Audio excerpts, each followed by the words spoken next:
So let's start the class. Sample size, its importance and its determinations. Today we are going to discuss about the different way of calculating the sample size based on designs of study designs. So when we have planning a research study, we are in position that what type of study design we are going to study. That is cross-sectional study we are considering, or we are planning a cohort study, or we are planning a case control study, or we are doing some clinical trials, that is experimental studies. Based on that type of study design, we have different methods to go for calculation of sample size. So sample size is calculated in terms of number of subjects needed for study. What is the minimum number of study subject we need to study? What is the adequate number for my study design to consider for study? So these totally based on the type of study design and type of objective. So you suppose we are doing a cross-sectional study and we are planning to see the prevalence of smoking in the general population. Okay, so we are interested to see the prevalence. So we need to calculate the sample size based on prevalence. Suppose we are looking at what is the average systolic blood pressure in the general population. Then we need to calculate the average systolic blood pressure and what is the deviation in the population. So for doing this, looking for prevalence or looking for average systolic blood pressure, how we go, how many numbers we need to study. So generally in calculating the sample size, we need to assess what type of variable we are going to study, that is types of variables.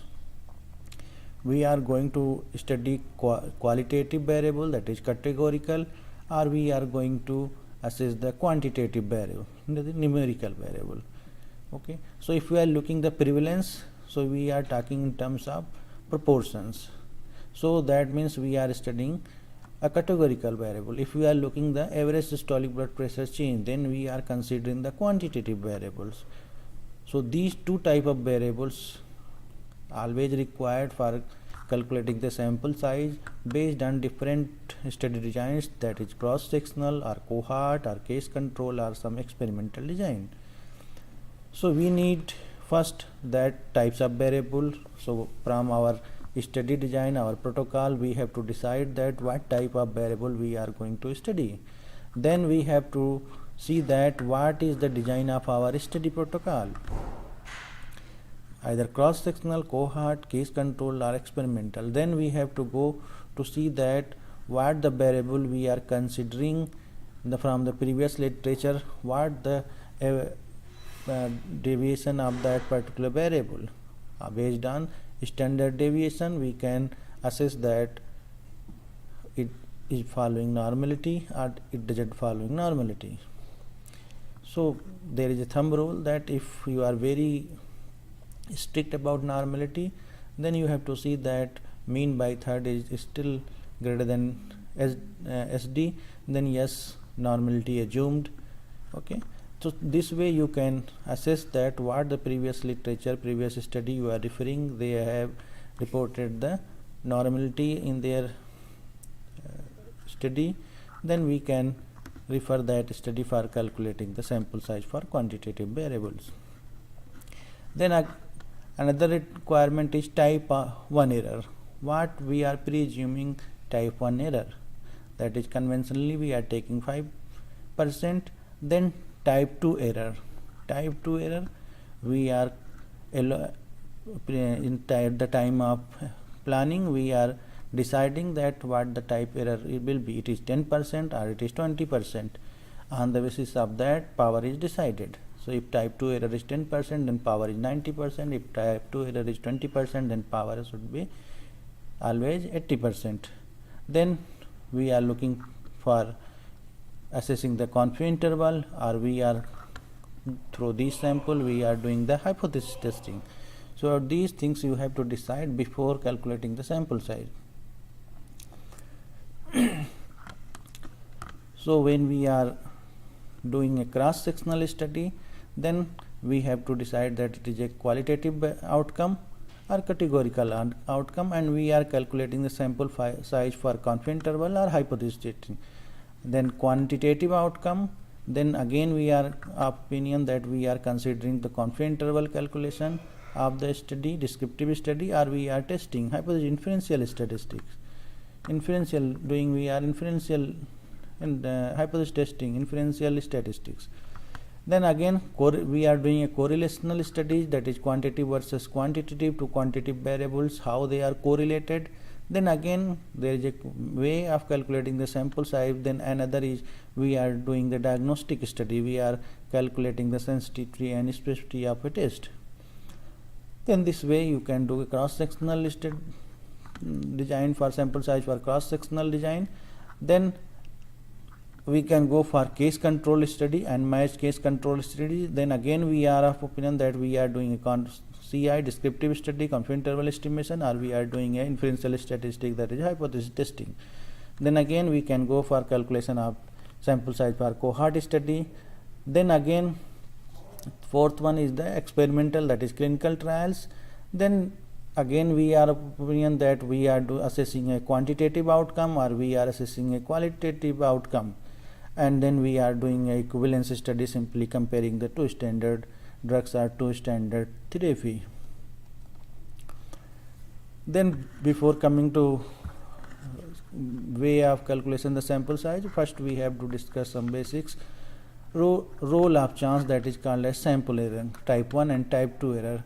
So if there is a truth is that intervention is better than control, this is the truth which already established, and we have find that intervention is better than control, then yes, we are doing a correct conclusion, correct decision. Then we are assessing the power of the test. That power of the test is ability to detect the difference if actually there is a difference. If intervention same as control and we are finding that intervention better than control, then we are allowing a type 1 error, that is alpha error, and we are fixing at the time of planning at 5% this error alpha. Then we are committing that yes, error introduced. If we are not finding this, then alpha error is going to be greater than 5%. So if intervention better than control and we are finding in our study intervention same as control, then we are committing a type 2 error, that is called as beta error. And if we are of opinion that the truth is that intervention is same as control and we are finding in our study intervention is same as control, then again we are doing a correct conclusion, correct decision, and then we are of opinion that what is our confidence, that is called as 1 minus alpha, that is it is 95%, alpha is 5%, so confidence interval is 5%. So here when we are doing the prevalence study or incidence study, or we are looking just simply average systolic blood pressure average change based on the quantitative outcome, then type 2 error is not important, having importance in this scenario. Otherwise it always, when we are doing some comparative study or we are doing clinical trial, then power and type 2 error is more important, and we have to fix it at a certain level to allow a fixed error. So again we are coming that why sample size is an issue. First one is that its implication when n is too small. If n is too small, then there is a possibility that we are committing a alpha or beta error in our study. When n is too large, n is too small, and n is too large. N is too large, that means if number are too large, then we are getting a small standard deviation. Deviation is very small, and in all the statistical terms deviation plays a very important role, and high n is large in number, then we are getting a low standard deviation, it is going to influence the outcome. So that's why we are talking about the adequate number. So n is not a rule approximating the exact distribution. A fixed n is approximating the exact distribution based on the assumptions, and that's why we are guessing about the parameter based on the previous studies. Okay, so there are three ways we can go for calculation of sample size. If there are some formulas, you can go manually and calculate. Many books are available, they have ready-made tables. If you have the other parameters, then you can directly go and see the how many numbers of n for your study is required to do. And another is, nowadays there is software available, is PSS, in Stata, EPinfo, Enquiry, and you have to enter the information, you get the sample size for your study. So before going to the calculation of manually, if you are utilizing the software or table, you doesn't require this information, they directly go to that. But if you are doing manually, you required these information. So if you are planning a study, if you are looking for two-sided test, then generally if you are considering alpha 5% conventionally, then its value is 1.960. If we are taking one-sided, then it is going to be 1.645. Suppose we are comparing the systolic blood pressure of male and female student in the class. Then if we are not aware that systolic blood pressure is male and female is going to be lesser or higher side, then we have to two-sided test. If we are looking that yes, female systolic blood pressure is going to be low or higher than the male student, then one-sided test. And then in this situation we are considering alpha as one-sided and it is value is 1.645. If we are taking 1%, then it is 2.576. If we are considering one-sided, then again it is 2.326. So we required one is alpha value, that is 1.96, and then power. What the power we are considering? Conventionally, sometimes we are taking 80% or 90% based on feasibility of the sample size. Considering 90% power, we required greater n, large number of n sample sizes. If we are considering 80, we are going to study lesser sample sizes. So sometime feasibility of the subjects, availability of the subject to study, we are deciding this 80 and 90% power. So we are coming some example based on study designs, type of studies, and then we are going to calculate how we are going to assess the what adequate numbers required for our study. So first we are going to study cross-sectional study, and now the situation one is that we are considering one sample and our information outcome variable is a qualitative or categorical in nature with some specified precision. Okay, so for anticipated proportion, so if we are looking the prevalence of smoking, okay, so we required from previous study what is the anticipated population P. So suppose there is a prevalence is 25% in previous study, then we have to consider P as 25. So here we are considering in our study, then type 1 error, that is precision, type 1 error, that is confidence level for 95%. Then we are considering the precision required on either side of the proportion.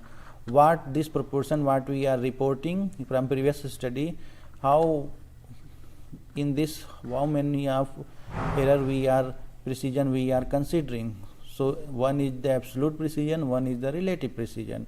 So if there is absolute precision, then what we have P plus minus D, that is called as absolute precision. Here we are considering the prevalence. Suppose prevalence of smoking is 20%, so P is equal to 0.2, we are considering alpha 5%, that is confidence level as 95%, and then precision as 5%. 5% precision tells that what the sample size we are going to calculate, that is going to fulfill the prevalence of 15 to 25%, 15 plus minus 20. Okay, so sorry, so this is going to 15 to 25%. So what we have, the formula is n is equal to z square. Z is the standard normal variate, and for this z square 1 minus alpha by 2. For this is a standard value is 1.96. so if we square 1.96, it comes as 3.84, which is rounded off as 4 here. And then z square 1 minus alpha by 2, then p, prevalence of smoking, and then 1 minus p, sometimes called as q, pq upon d square. D is the margin of error or precision required on either side of the proportion. Okay, so in this situation we have 4 into 0.2 is the prevalence, 1 minus p, 1 minus 0.2 divided by margin of error d square. So 0.05 into 0.05, we required 245.86 samples. So rounding of this is 246. Okay, so for doing a prevalence study, for assessing the prevalence of smoking, a previous study are suggested that the prevalence reporting is 20% prevalence of smoking, and we are allowing absolute precision of 5%. Then we required to study 246 sample for our studies. Okay, so this is way we can calculate. If you go to calculate through some books, there are tables are there. We have anticipated prevalence, 20% is the prevalence, margin of error if allowing is 5%, then we can consider 246 sample from the table. In this situation it isn't required for calculation. Okay. Another situation is we are considering the one sample and quantitative outcome hypothesis testing. Then we again required proportion under a null hypothesis, that is what is the null prevalence under null hypothesis, then what is the hypothesized proportion. We are considering what we are anticipating. Then probability of two types of errors. We have the formula is n is equal to z 1 minus alpha by 2 under root p naught 1 minus p naught plus z 1 minus beta. It is considering the confidence level. Z1 minus is 1.96, Z1 minus beta is 1. We have this information from here for 80%, for 90%, 0.84 and 1.28. So we have to put up that information here as power, and then under root PA 1 minus PA whole square, then PA minus P0 square. Then in this situation we can calculate the sample size for hypothesis population. For example, during a virulent outbreak of neonatal tetanus, workers wish to determine whether the rate is decreasing after a period during which it had risen to a level of 150 cases per 1000 live births. So this is given that 150 cases per 1000 live births, so P0 is equal to 0.15. Then we are interested that what the sample size is necessary to test a hypothesis that H naught is P is equal to 0.15 at 5% level if it is desired to have a 90% probability of detecting a rate of 100 per 1000 live births. So this is hypothesized, and we have considering the comparison with this 100 per 1000 live birth, that is P is equal to 0.10 if it were true proportion. So P0 is equal to 0.15, PA is equal to 0.10, alpha is 5%. One-sided we have considered one-sided because here we are hypothesizing that P is equal to PA is equal to 0.10. So we are considering one side, lower side. So that's why taking one-sided, and then beta is equal to 10%. Okay. that is 90% power. Then we have to consider the z double minus alpha as 1.64 one-sided value, then under root 1.15 multiplied by 1 minus 0.15 plus 1.28, 90% power value for z1 minus beta is 1.28, then again PA is equal to 0.10 and multiplied by 1 minus PA is equal to 1 minus 0.10 square, then we have to P0 minus PA and then square. Then in this situation, if we solve it, we have to get 377.90, approximately 378 sample to study this problem. If we have to go to calculate the table, then again we can see that PA is equal to 0.10 and P0 is equal to 0.15, then we require to study 378 samples. So directly we can calculate from the table also. Some books have given the tables made basis of different situations, and from that we can consider for calculation of sample size. One sample, if there is a quantitative outcome, if our problem is assessing the systolic blood pressure or any other quantitative outcome, then we have again required information is the what is the deviation reported in the previous study, what the precision required under that deviation, then type of error, that is what is the level of confidence. Then again we have the formula is n is equal to z square 1 minus alpha by 2, that is 1.96 square 3.84 sigma square. We can directly written as 4 sigma square, 3.84 as rounded up as 4, so 4 sigma square upon d square. D square is the precision, that is called as sometime margin of error in your deviation. Here for quantitative outcome, in your for qualitative it is a precision in the prevalence or proportion. For example, suppose an estimate is desired of the average retail price of 20 tablets of community used tranquilizer. A random sample of retail pharmacies is to be selected. The estimate is required to be within 10 paisa of the true average price with 95% confidence. So now confidence level is 95%, and they had telling that precision is 10 paisa, and then we need to, based on a small pilot study, we doesn't have information previous literature, so we have planned a pilot study on that, and after that pilot study we have got that the deviation is 85 paisa. Then for this 85 paisa with 10 paisa as the precision, how many pharmacies should be randomly selected?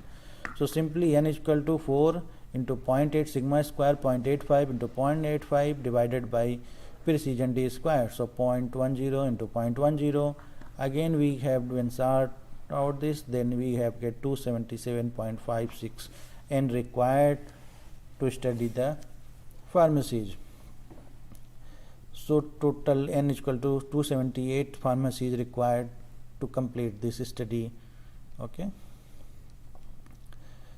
Again we can another study, if we want to estimate the systolic blood pressure of women in a given population based on a study done in similar population, it is found that deviation is 10 mmHg. We would like to have an estimate within 5 mmHg, precision as 5 mmHg, deviation is 10 mmHg on either side of the mean with 95% confidence level is 95%. How many women should be studied? Then again sigma is 10 mmHg, d is equal to 5 mmHg. You can put up in the previous formula 4 sigma square upon d square. You have get the n for how many of women required to study to prove that deviation is 10 mmHg with precision of 5 mmHg of the systolic blood pressure of a woman. So one sample, again quantitative outcome, and we are interested in hypothesis testing. Then again required information, we have mean under H naught. What our hypothesis, what is the null hypothesis? We required the null mean value of that under the null hypothesis, and then mean value of under the alternative hypothesis. Then we have to consider the probability of two types of error, alpha and beta. What is the alpha? Alpha generally we are considering 5%, beta we are based on feasibility we are considering 80% or 90%.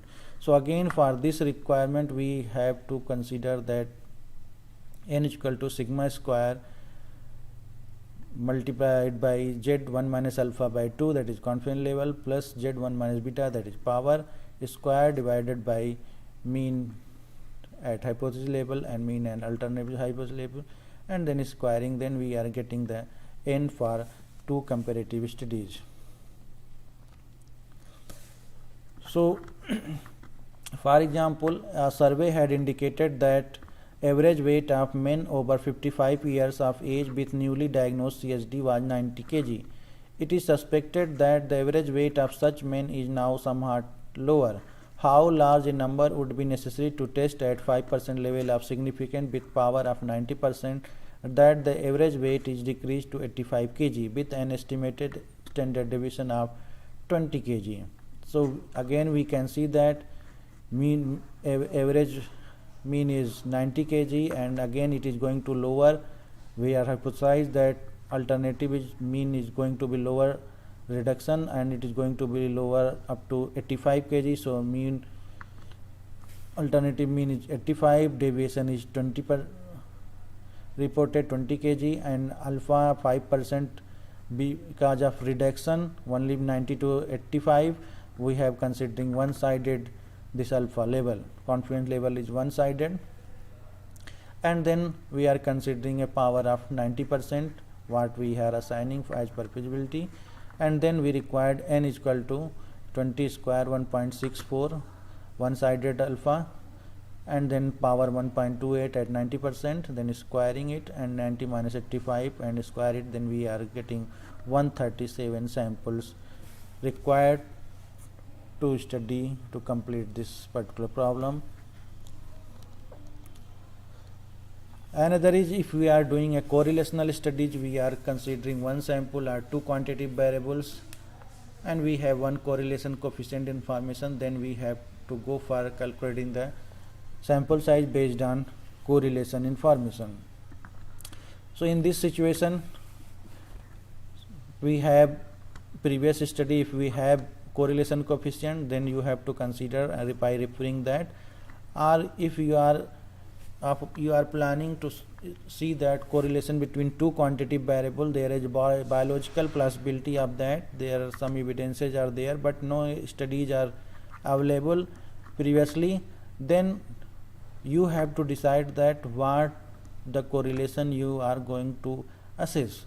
So as per your knowledge or as per experience, what the correlation coefficient you are going to assess in your study, that you are of opinion that correlation is going to be 0.7 in our study, then you have to consider correlation as 0.7.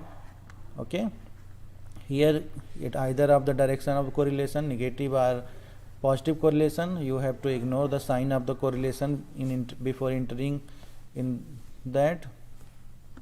Then steps required is probability of two types of error, alpha and beta you have required, then you have to put up in that, and then you have get the C, and then you have to put in the formula n is equal to z minus alpha by 2 plus z minus 1 by beta upon C, and then square it, and plus then you have to add the 3, and you have to get the sample size for correlational studies. So an example is here, the expected correlation coefficient between serum carbon monoxide and bone density is minus 0.2. So we are expecting a correlation in our study, that we are going to find correlation as indirect relation, and correlation will be 0.2.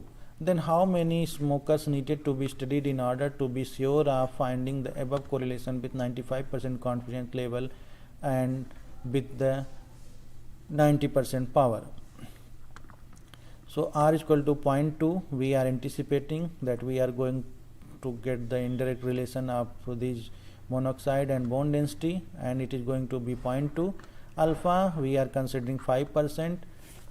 One tail and then beta is equal to 0.10, that is power is 90%, then c is equal to 0.5 log 1 plus 0.2 upon 1 minus 0.2, and then we have put in the formula n is equal to 1.64 plus 1.2 upon c and squaring plus this. There are 222 samples required to study this, to study that there is a correlation between carbon monoxide and bone density, and we are expecting that it is going to be indirect relation with 0.2 correlation.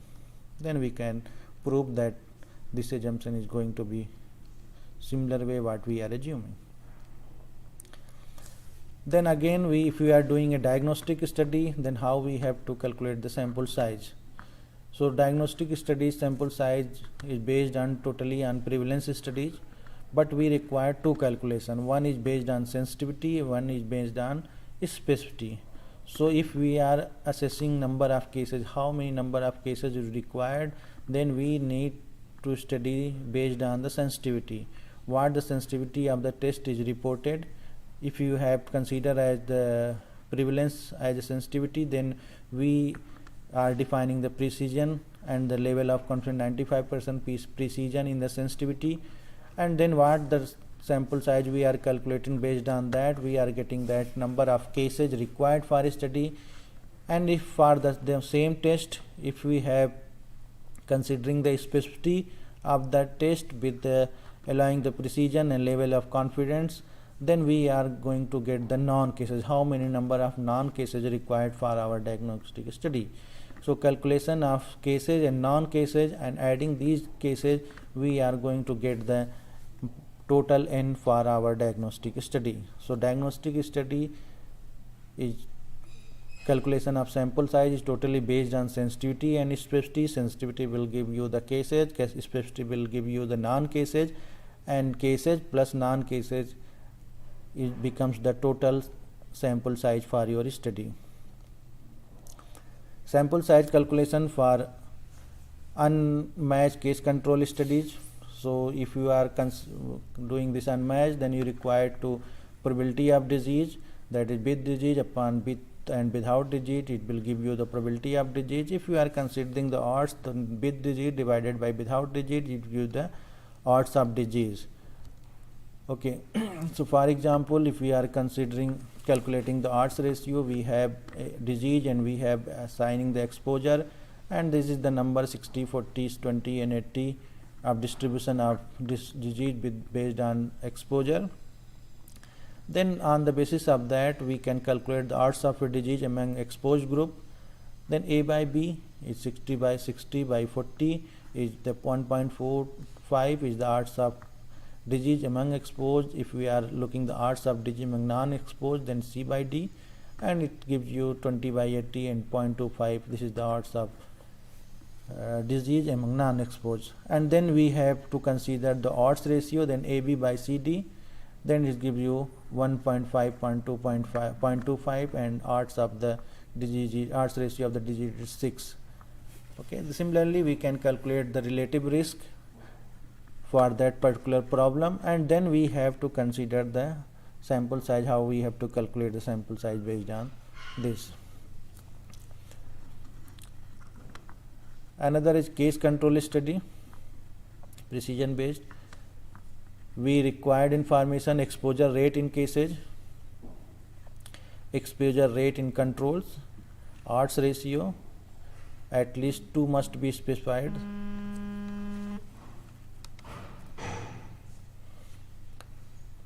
Sorry. Okay, at least 2 must be specified. If you have 2 get, you have to calculate the third one can be calculated.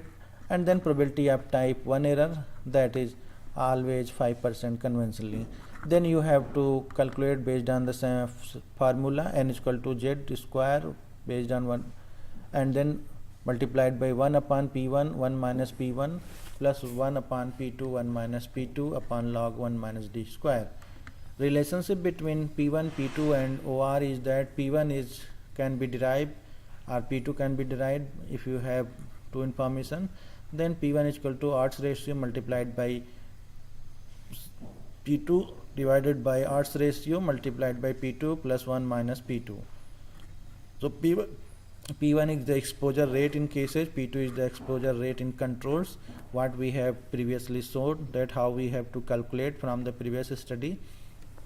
Odds ratio, odds prevalence based on the previous study information, and then we have to put in this formula, we have to get the sample size for case control studies. For example, what sample size would be needed in each of the two groups for a case control study to be 95% confidence of estimating the population odds ratio to within 25% of the true value, which is believed to be in the vicinity of 2.0, and the exposure rate among control is estimated to be 0.30.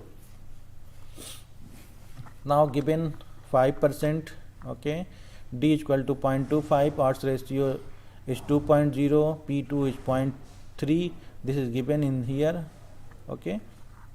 Then we have to calculate P, 2 into 0.3 divided by 2 into 0.3 plus 1 minus bracket में 0.3 is equal to 0.46. So now P1 is, this is P1 is calculated as 0.46. So now again we have to put in the formula, then this is 1.96 square in bracket 1 upon P1 0.46 multiplied by 1 minus P1 plus 1 upon 0.3 multiplied by 1 minus P2, that is 0.7 divided by log 1 minus D. Then you have to require for doing this case control study total 407 samples. Okay, so based on these information, odds ratio 2, P2 is known 0.3. We can also calculate from the ready-made tables available in the books. So odds ratio is 2 and we can go up to 0.3 P2. Then we can see that 408 sample required for the study. So if you have the information, you have books and ready-made table, then you need not to calculate the sample size, just you have to select your information and you have to guard the N required for your study. Case control study, if you are hypothesizing the population, then again any two of the following P1, P2 or odds ratio we have, then probability of two types of error, that is alpha and beta error, you have to decide. Okay, alpha is 5% fixed, beta you can take it 10% or 20% based on your feasibility. Then again formula N is equal to Z 1 minus alpha by 2 under root P2 2 into P2 1 minus P2 plus Z 1 minus beta, that is power value, and then under root P1 1 minus P1 plus P2 under into 1 minus P2 whole square divided by P1 plus P2 square. Where we have the two information, then the third one we have calculate P1 is equal to odds ratio into P2 upon odds ratio into P2 plus 1 minus P2. So either you have P1 or P2, you can get the calculated of other variables. So P1 exposure in cases and P2 exposure in the controls. So the efficacy of BCG vaccine in preventing and study is desired to compare the immunization coverage rates in the group of TB cases compared to group of controls. Available information indicate that roughly 30% of the controls are vaccinated, and we wish to have 80% chance of detecting whether the odds ratio is significantly different from 1 at 5% level. If an odds ratio of 2 would be considered an important difference between the two groups, how large sample should we take to complete our study? So if we here we have see that we have given 30%, P2 is equal to 30%, power is 80% chance we are detecting a difference, so power is 80%, power is equal to 0.80. Alpha, considering 5% level of significance, alpha is equal to 0.05. We are anticipating a 2 odds, so odds ratio is 2, therefore we can consider the P1 2 into 0.3 upon 2 into 0.3 plus 0.7, so P2 comes as 0.4615. Again we can put up in the formula N is equal to 1.96 under root 2 into 0.3 into 0.7 plus 0.842 under 80% power, value is 0.842 multiplied by under root 0.465 into 0.5385 plus 0.3 into 0.7 and then whole square divided by P1 minus P2 square. For 0.4615 into 0.3 square. So n is equal to 129 per group. Okay, so 129.21 is roughly 130 samples. So here we can go here, if we have odds ratio of 2, then if you consider 0.30, then 130 samples from the ready-made table you can also get to calculate the sample size. If you are considering a cohort study, then again we have to require the information any two out of P1, P2 and relative risk. Relative risk, what we have done from 2 by 2 table, you can calculate relative risk for exposed and unexposed group. Okay, then we require the confidence level 95%, and then you are deciding the precision in your information. Then n is equal to z square 1 minus alpha to 1 minus p1 upon p1 into square plus 1 minus p2 upon p2 and log 1 minus d square. This is the formula, and if you have put the information, required information for your study, then you have to get the sample size for your study.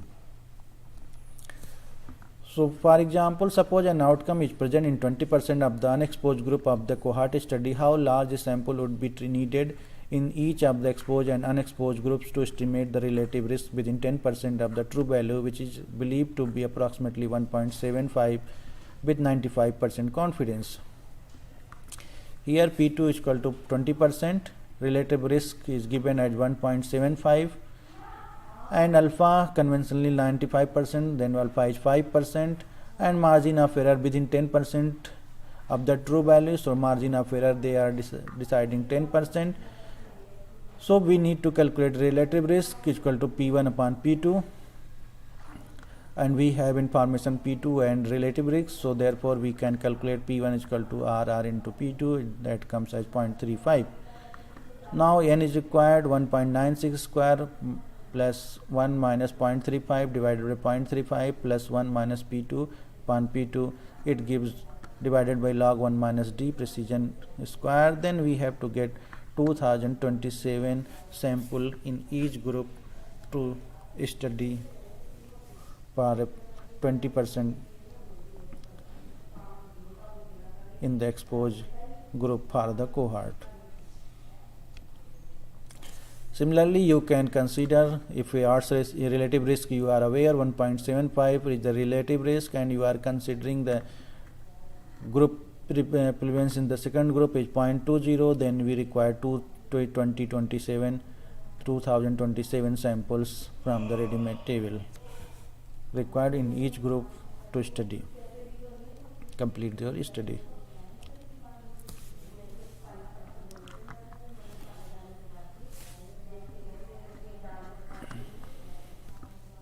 Okay. So another is sample size when we are doing experimental studies.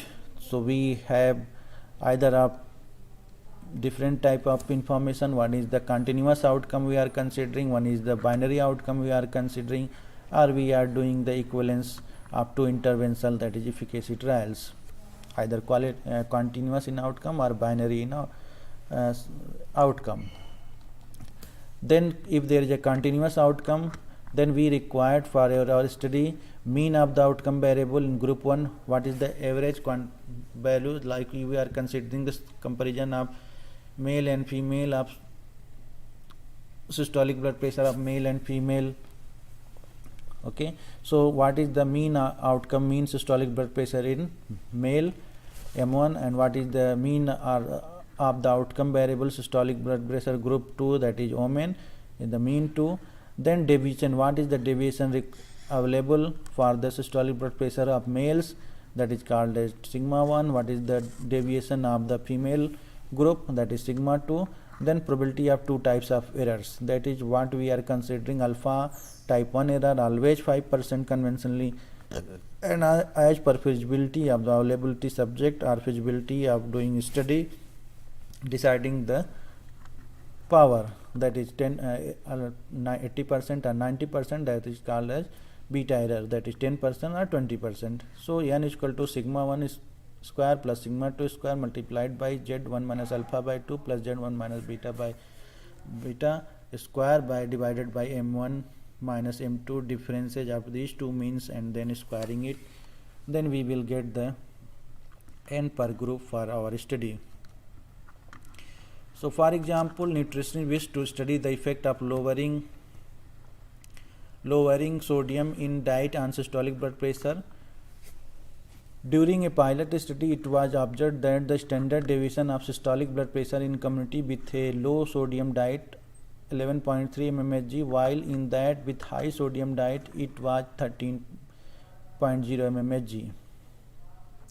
If alpha is equal to 5%, generally conventionally we are taking 5%, and as per feasibility we have decided beta error as 10%, that is 90% power, then for this particular situation how many persons from each community should be studied if one wants to detect a 3 mmHg differences in systolic blood pressure in the two communities. Okay, so differences they are allowing 3 mmHg. For this we need to study. Okay, so we have information previous formula, we have to put up information here, sigma 1 square, sigma 2 square, z1 minus alpha for a 5% level of significance, we have this value 1.96, and then plus z1 minus beta, we have this for 90 power 1.28, then squaring it upon dividing m1 minus m2, then we have to get 13 square is equal to 347 sample. Therefore, a minimum 347% from each community would be required to be included in this study. So, each arm has 347 sample. If we have this type of information for at 5% level of significance and 10% beta error, then we require 347 subjects in each arm. So, total sample size our study becomes 694. Okay, if there is a binary outcome, that is qualitative outcome, then we again required anticipated event rate or prevalence rate or proportion in the group 1 and in the group 2. Then again n becomes n is equal to z1 minus alpha by 2, that is 5% level of significance. So you have this information, under root p1 minus p plus z1 minus beta, what the error you are relying, 10% or 20%, under root p1 1 minus p1 plus p2 1 minus p2, then squaring in and taking the differences of these two proportions or event rates, okay, or prevalences, then squaring or incidences, then you have to square it, you will get the n for your binary outcome study. So suppose the cure rate in the standard treatment and 60% superior if it offers at least 20% more over 60%. What is the minimum number of patients required in each group to determine whether this is a significant at 5% level? If we wish to have 80% chance of detecting the difference, if it is real, then what happened? We have given p1 is equal to 0.6, p2 is equal to 0.8, power 80%, then that means allowing 20% error, and alpha is 0.10, then we have, this is wrongly written, alpha is 5.5%. okay, so this is n is equal to 1.96 under root 2, 0.7 into 1 minus 0.7, and for 80% power it is 0.842, and then we are entering the value and taking the differences of these prevalences or proportion or rates, that here it is a rate, so 0.6 minus 0.8, so 0.2 square, and then we required n is equal to 82 samples in each arm. Therefore, at least 80% group will be needed to show that a difference of 20%. So detecting a difference of 20%, we with 80% power at a 5% level of significance, we required to study 80 samples in each arm. So total sample size for our study is 164 to detect a difference of 20% at 5% level of between these two arms. Similarly, you can see that this is the difference, and for this 20% difference at this 20% power, then we have required 82 samples in each arm. So ready-made tables are also available. If you have to put up, you have information, you have to see, you can get the sample size for that study. So this is how you can calculate the sample size. Sometimes suppose what happens, suppose we are doing a clinical trial and we have comparing a standard drug with the new one, or we are one standard drug is available and we are introducing a plus an additional drug with the existing one drug, and we are looking that, suppose we are considering that reduction in systolic blood pressure by adding a addition drug with that, or reduction in pain in that. So what happens, we are introducing an intervention and we don't have information regarding our intervention, that is the second group. So in standard information for the previous studies we have got. So standard problem says that the standard drug shows that yes, there is a average pain reported 10 units or 12 units, and we are anticipating that addition of a new drug with the standard drug is going to reduce the 20% pain in the existing. Then we have to calculate, suppose 12 units pain is the reported average pain 12 units from the standard drug, and we are anticipating that if we are adding another drug and we are going to 20% reduction in the pain, so then 12 into 0.20, then it gives you the change reduction units, and that information you have to use in this two group clinical trial studies, and you have to, based on anticipated power and alpha, you need to calculate the two group information for proceeding your studies. So sometimes we have only one group information, so for second group we are always anticipating what we are going to introduce through what we are going to find through our intervention, and on the basis of that we have to decide how many numbers we have to study. Sometimes if we are doing quantitative information, we have only mean and we doesn't have deviation, then in this situation we require that for all the study we have to calculate, we require deviation. So in what, if we are anticipating a deviation, that how many minimum numbers required. So in this situation, if you have mean, you doesn't have deviation, then you have to see that what we are deviation anticipating, and for that anticipated deviation you can calculate the minimum numbers to study. Okay, so this is how you can calculate your sample size for different designs. Okay, thank you. If you have any question, then you can ask in the question message box. I can reply.